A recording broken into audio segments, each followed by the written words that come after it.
Welcome. This is a very short lecture on one of Thomas Sowell's books. This one is a conflict of visions, the ideological origins of political struggles. And I just want to share some insights from a component of the book to illustrate how it could be helpful in interpreting history. American Christian commentator Justin Taylor wrote that Thomas Sowell's classic work, A Conflict of Visions, Ideological Origins of Political Struggles, is an important book for Christians wanting a better understanding of today's world views. Taylor respects Sowell's intellectual insights and his decision not to advocate for any one worldview he discusses in his book. Identifying the visions as like maps that guide us through a tangle of bewildering complexities, Sowell argues that a vision is our sense of how the world works. He identifies two broad categories of visions, the constrained vision and the unconstrained vision. On the issues of freedom, power, equality, justice, people tend to fall into one of these two categories of visions. Sowell writes that visions can be moral, political, economic, religious, or social. Visions are powerful forces, and consequently, conflicts of interest dominate the short run, but conflicts of visions dominate history. He makes an important observation, quote, "One of the curious things about political opinions is how often the same people line up on opposite sides of different issues. The issues themselves may have no intrinsic connection with each other," end of quote. Then he goes on, regardless of the issue, quote, "The same familiar faces can be found glaring at each other opposite side of the political fence again and again. It happens too often to be coincidence and is too uncontrolled to be a plot," end of quote. In his reading of history, Sowell sees how the constraint vision and the unconstrained vision uphold different prepositions and understanding of how the world works. There are always exceptions, and some people might not hold a consistent view as they face life, but most people will consistently fall into one of these two vision camps. The constrained vision recognizes the imperfection of humans. Humans are selfish. The basic constraint is that human nature cannot be changed. Those who represent the constraint vision focus on trade-offs rather than believing that a forced solution will benefit everyone. The constraint vision holds that incentives are key for moral and socially beneficial behavior. Simply put, the constraint vision, quote, "is a tragic vision of the human condition." Those who represent the unconstrained vision have greater confidence in changing human nature and society. The unconstrained vision believes there is no fixed limit to moral improvement. Humans are good, they are perfectible. Sowell argues that the fundamental problem is not nature or man, but institutions. The unconstrained vision champions the possibilities of humanity and nature. The proper institution or government guided by self-proclaimed experts is the solution for problems. Government or state action can solve the evils of war, poverty, crime, or perhaps even climate change. The unconstrained vision is all about pursuing the highest ideals. Sowell clarifies the difference between the constraint vision and unconstrained vision. Quote, "In the unconstrained vision, there is no intractable reasons for social evils and therefore no reason why they cannot be solved with sufficient moral commitment. But in the constraint vision, whatever artifices or strategies restrain or ameliorate inherent human evils will themselves have costs, some in the form of other social ills created by these civilizing institutions, so that all that is possible is a prudent trade-off, end of quote. For one example, those with the unconstrained view believe in government solutions to address climate change, but there's little or no attention to the byproduct of energy poverty. Those hurt by top-down governmental environmental controls are poor people who will struggle to pay for the necessary energy and food to live comfortable lives. The following political example is helpful. The Constitution of the United States, with its elaborate checks and balances, clearly reflected the view that no one was ever to be completely trusted with power. Opposite to this is the unconstrained view that guided the French Revolution, which gave sweeping powers, including the power of life and death, to those who spoke in the name of the people. These same leaders who spoke for the people executed many thousands of French citizens. The constraint vision does not position government on a higher moral plane. No less than individuals, the government is constrained by human nature.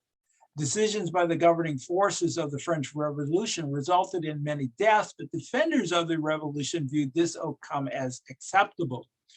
Thomas Jefferson, as a representative of unconstrained thinking, regretted the killings, but it would have been worse if the French Revolution had not occurred. There is the old saying that you can't make omelets without breaking the eggs. Sowell identifies key thinkers, historical thinkers, and writers who belong in each category. There is, representing the constraint vision, are the American authors of the Federalist Papers. That is James Madison, Alexander Hamilton, and John Jay. There is the Scottish economist Adam Smith, British conservative philosopher Edmund Burke, Austrian economist Friedrich Hayek, and American economist Milton Friedman, to name a few. Representative of the unconstrained vision include Enlightenment philosophers such as Voltaire, Jean-Jacques Rousseau, Marquis de Condorcet, British thinker William Godwin, 19th and 20th century socialist thinkers, economist John Kenneth Galbraith. To clarify the constraint visions that recognizes to clarify how the constraint vision recognizes and accepts the moral limitations of humans, Thomas Sowell quotes a passage from Adam Smith's Theory of Moral Sentiments. It's a rather long quote, but let me begin. Let us suppose that the great empire in China, with all its myriads of inhabitants, was suddenly swallowed up by an earthquake. And let us consider how a man of humanity in Europe, who had no sort of connection with that part of the world, would be affected upon receiving intelligence of this dreadful event. He would, I imagine, first of all, express very strongly his sorrow for the misfortune of that unhappy people. He would make many melancholy reflections upon the precariousness of human life and the vanity of the labors of man, which could thus be annihilated in a moment. He would too, perhaps, if he was a man of speculation, enter into many reasonings concerning the effects which this disaster might produce upon the commerce of Europe and the trade and business of the world in general. And when all this fine philosophy was over, when all these humane sentiments had been once fairly expressed, he would pursue his business or his pleasure, take his repose or his diversion with the same ease and tranquility as if no such accident had happened. The most frivolous disaster which could befall himself would occasion a more real disturbance. If he was to lose his little finger tomorrow, he would not sleep tonight, but provided he never saw them, he will snore with the most profound security over the ruin of 100 million of his brethren. End of quote.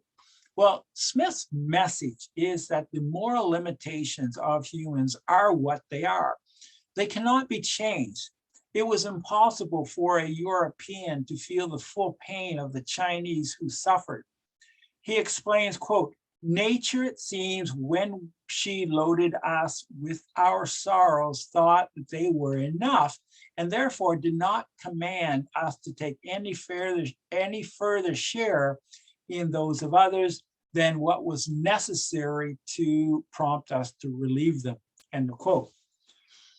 In other words, it was human nature for a European to care for the welfare of those hit with disaster in China, but this does not mean that the European would be in a state of misery over this tragedy that occurred on the other side of the world. Humans are not angels. Others recognize the concept of original sin and the fallen nature of man, and there are no shortage of somber statements concerning human nature.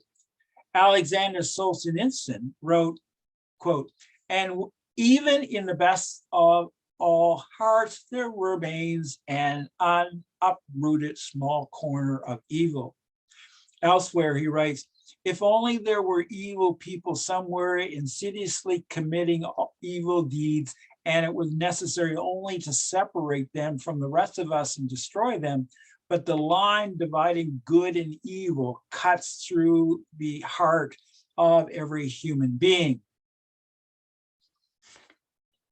The two visions differ significantly on the topic of knowledge.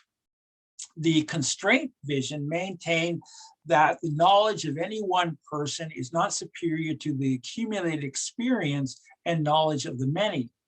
The collective wisdom of the masses over a period counts for much. The Marquis de Condorcet disagreed. He wrote that everything that bears the imprint of time must inspire distrust rather than respect. The unconstrained vision is confident of the abilities of elites. A major representative of the unconstrained vision, as I mentioned earlier, William Godwin, refers to the general power of the cultivated mind. Rousseau also saw it best for the wisest to govern the multitude. A modern American example is the so-called best and brightest, or brightest and the best. That was the Harvard elite who guided JFK, President Kennedy, with his various foreign policy and domestic policy decisions in the early 1960s. However, history reveals that decision-making elites such as Condorcet, Rousseau, Godwin, and others of the unconstrained vision who believe they know better than the masses has led to disastrous consequences. The constrained vision acknowledges the superiority of experts within a narrow slice of the vast spectrum of human understanding, but it rejects the notion that this expertise conferred a general superiority which should supersede more widely dispersed kinds of knowledge, end of quote. For example, one can recognize the impressive achievement of a scientist in a specific field, but it's important to note that this scientist stood on the shoulders of others and that this scientist will not be superior in other fields of study.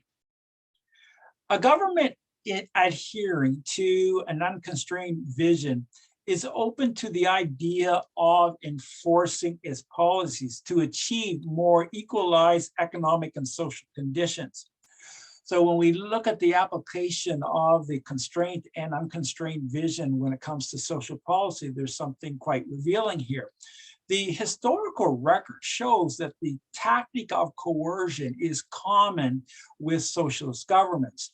The coercion ranges from the excessive taxation of democratic socialism to the violence of revolutionary socialism. The constrained vision sees such forceful action as problematic. Coercion by elites is bad enough, but equally questionable are the adverse effects of such policies. The constraint vision has little faith that, quote, any manageable set of decision makers could effectively cope with the enormous complexities of designing a whole blueprint for an economic system, a legal system, or a system of morality or politics, end of quote. Nonetheless, politicians guided by the unconstrained view have adopted innocent sounding policies that become, quote, the Trojan horse through which totalitarianism has entered. Solomon said there is nothing new under the sun. What has been will be again. What has done will be done again. There's nothing new under the sun.